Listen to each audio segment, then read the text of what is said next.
Regard change oil, no? Nauna yung kilometro bago yung months in terms of interval ng change oil. Dapat na ba siyang mag-change oil? Well, sa ganyang senaryo, no, dapat ka na talagang mag-change oil pag na-accumulate mo na yung kilometers nung oil na nilagay mo sa iyong makina. So kung mineral yan, every 5,000 kilometers or 3 months.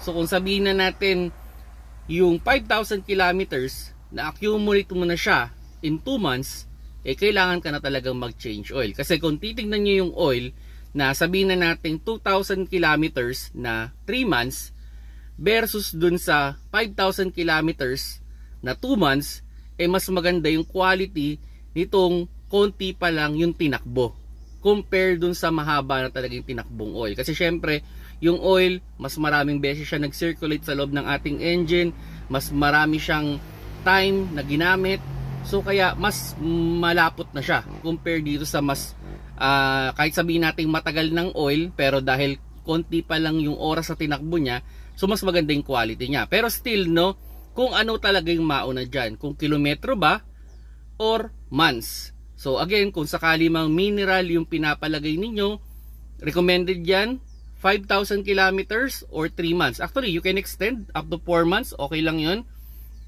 Pero sana nandun ka lang sa range na yun.